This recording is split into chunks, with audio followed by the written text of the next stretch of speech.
What I find is the people that complain about stuff are the people that will never be my customers in the first place. Normally do not have the money to spend to buy a single thing on Goldin. What I find is the people that complain about stuff are the people that will never be my customers in the first place.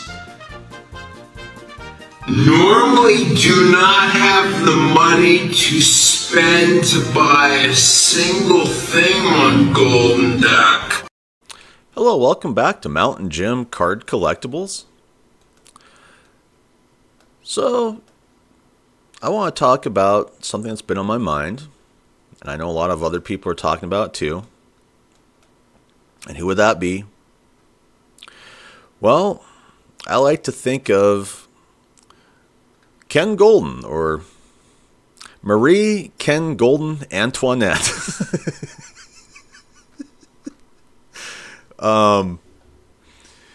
And you know, I've never been a rich person. I've always been middle class, you know, lower middle class, poor. You know, I've even been homeless. You know, I've had to live in my pickup truck, you know. And so I'm not surprised to hear some wealthy individual like Marie Ken Goldin Antoinette talking down to people in the hobby because he believes they don't deserve a voice, you know. No First Amendment rights for people like me. You know what I mean? And so here we are, let them eat cake. Yep, we get it, Ken. Damn these poor people, you know. Time to strip away their rights, just like in, you know, Middle Ages Europe, you know. Damn these peasants. What I find is the people that complain about stuff are the people that will never be my customers in the first place. Normally do not have the money to spend to buy a single thing on Goldin. And so I guess I shouldn't be surprised to see a lot of people reacting, you know, to Ken Goldin's basic let them eat cake post, you know, after, you know, showing out, you know, the biggest grift, or we'll just call it a Pokemon TCG card, the 1998 Pokemon Japanese Pikachu Illustrator card. Okay, that sounds better. But it still is what it is, you know. It's a card that was graded numerous times. It had to game the system. It had to get graded in different areas, you know, to get a PSA 10. So most people view it as, you know, it's just basically a shit show, you know, it really is. So here we are at a post on X. And let's see, this came out on February 18th, so just a day ago. This was Ken Goldin's response after Logan Paul's PSA 10 Pikachu Illustrator sold. Apparently, you can't criticize the sale since you're broke, poor, or can't afford the hobby. This is the way these people think. I'd always want a consignor of my items to put out a video calling people poor and haters. What a tone-deaf video, especially considering the closed comments on many of his posts. Yeah, you know what I mean? Damn you poor people. Damn you peasants, you know. Hell of a response from a guy that committed fraud, yeah. Telling everyone to shut up. Just shut up and let me do my thing.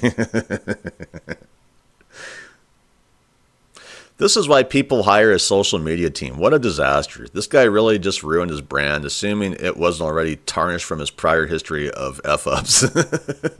I don't know. I mean, there's so many Americans that kiss, you know, wealthy Americans' asses. I just don't even know what to say. I never have been that person. I've had many rich people treat me like this, you know, just not worth their time. I don't deserve, you know, my First Amendment rights. I'm used to it. All right, so now let's see what some more people are posting about this issue. Oh, Ken Goldin to collectors today. Yep. Paris Hilton. And we know what she's doing. The Marie Antoinette thing here. Stop being poor. Yep. We get it, Ken. Poor people don't deserve to live in America. It's only meant for rich people. How Ken Goldin sees us. Yeah, I mean, that's the way he probably does see us, I mean, just poor scrubs, not happy about our lives because we're just so poor, how dare we even have opinions? Kick streamer Mitsuf goes off on Ken Goldin and Logan Paul, accusing them of shady dealings tied to the recent PSA 10 Pikachu Illustrator record sale. I think Ken and Logan are frauds. I don't even think it's a PSA 10. It's probably an 8. And I'm not salty. I can buy everything in there. They mocked and made fun of the buyer during the process. I didn't hear about that. Maybe they did, which is kind of funny. Because let's face it, Anthony Scaramucci's kid, I don't mean to be the bad guy here, but you have to be fairly delusional to believe in this stuff. You know what I mean? Delusions. And this is where delusions will get you. All right, here's another post from February 15th. F everybody involved in the BS. Logan Paul belongs in prison and Ken Goldin is an evil little gremlin. He kind of is like a gremlin in a way, man. I don't know what to say. I mean, but then again, he's not a gremlin to Logan Paul, always helping him out, get rich. You know what I mean? It warms my heart to see people waking up to the fact that Ken Goldin is a piece of shit. Well, he's got to broadcast it to everybody. He's got to talk down to everybody. He's got to put everybody in their place. Remind everybody he's the big millionaire here. The issue is the way you earn your money, Ken. I mean, when I think of my dad, working for over 30 years in the airline business at the same airlines, and getting a retirement, party, after I think it was, actually closer to 40 years, and working, 5-6 days a week, getting up at 3:30 in the morning to do it. And, getting a pension, at the end of his retirement, and the pension was pretty decent, but let's face it, it wasn't millions of dollars like, a big grifter like Ken Goldin and Logan Paul here, I mean, I don't know if these guys even know what work is. Work to these guys is a scam. Oh, time to wake up and scam more people. Time to make a living. That's capitalism. Yeah, got it. If you think Ken Goldin would do anything illegal, you are poor. Yes.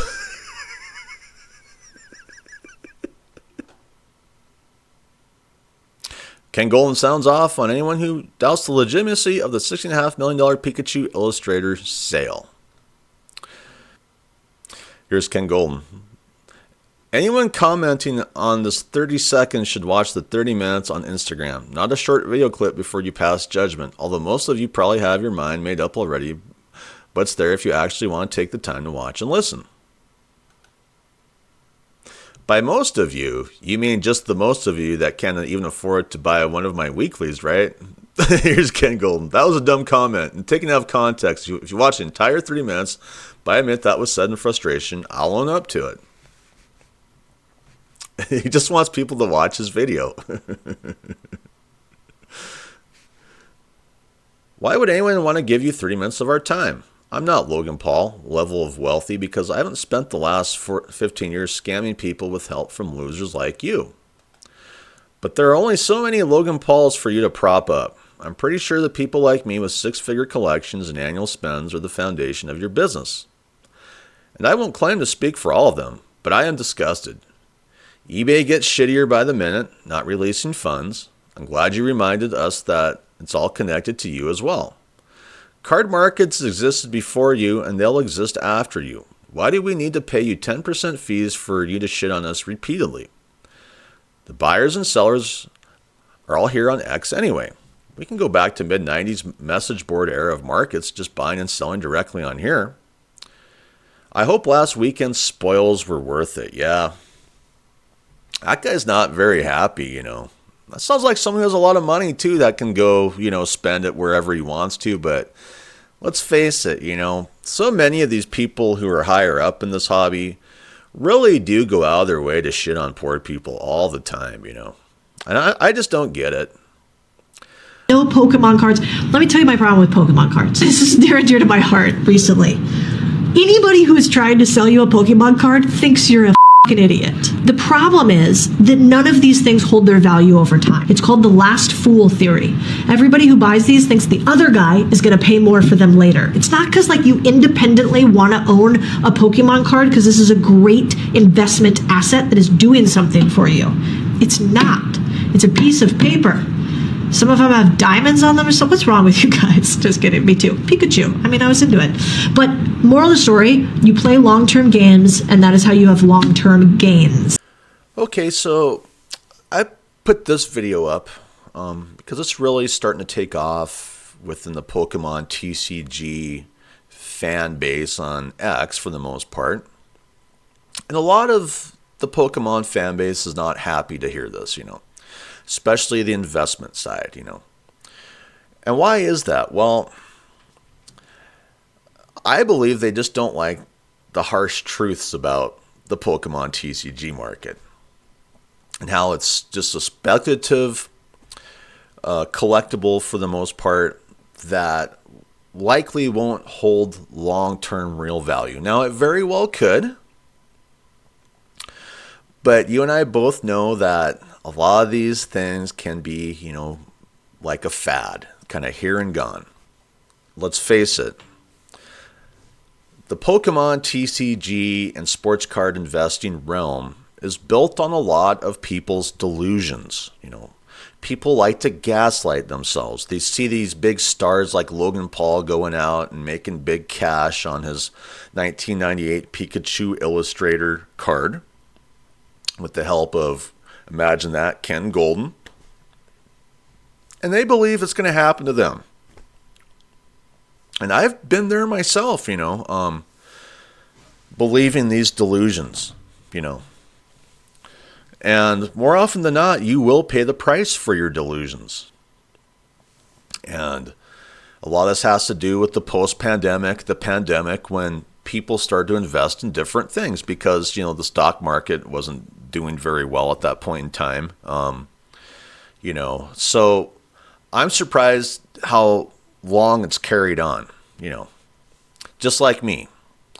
I already was on the stock market today. I did my day trade. I made my profit.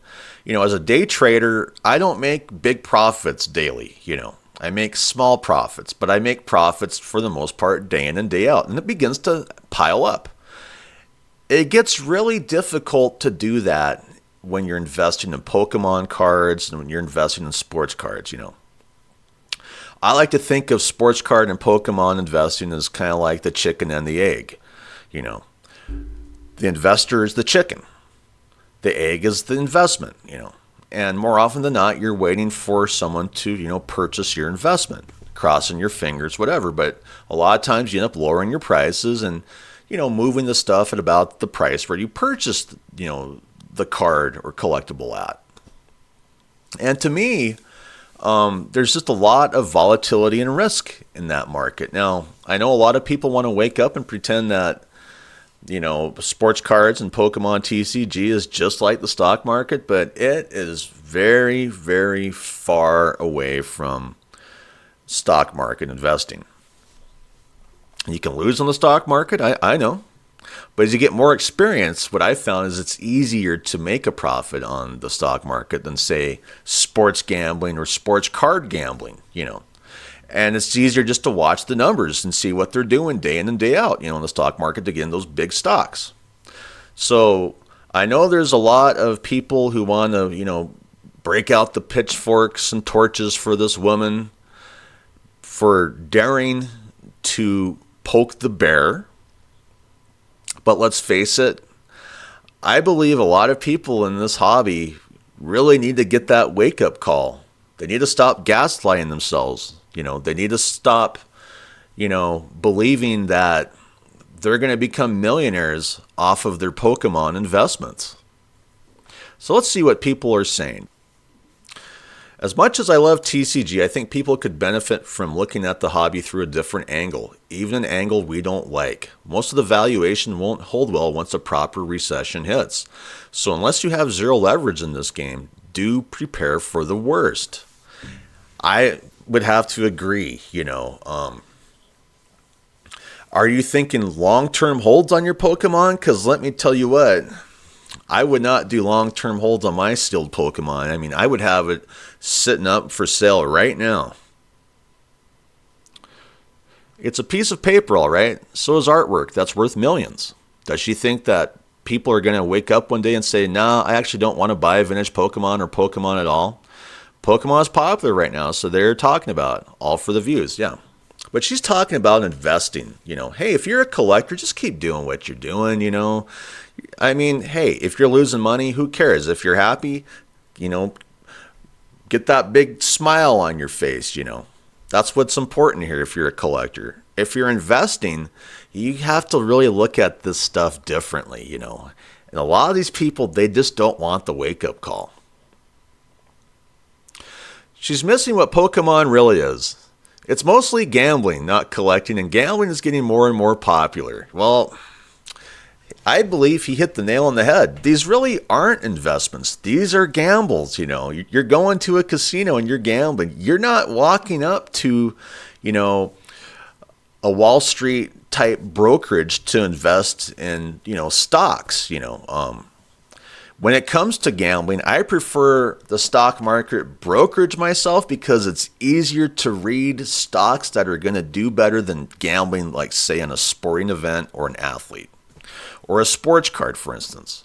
But that's just me, I come from a different age, I come from the age when investments were investments and cards were cards, And I see more and more people going back to the stock market, all right? I mean, you can just get on the stock market. It's not like it was in 2022 or 2023 or even last year or 2024.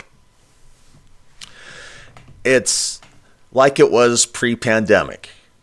And if you know the stock market pre-pandemic, well, it's a lot easier to make, your investment profits on that type of stock market than it was during the pandemic when people started to invest in other things like, say, sports cards. And the sports card world just took off with it. The TCG market has just taken off with it. And you see these people just, drawing their lines. Don't dare cross over this line if you don't believe this is a true investment like a stock. And it's just like, well, the thing about the stock market is you have the Securities and Exchange, the SEC commission, I mean, where is that for sports cards? Where is that for TCG? That's why you have all these big grifters doing what they do in this market, They know they can abuse this market and someone's going to pay the price, But they don't care.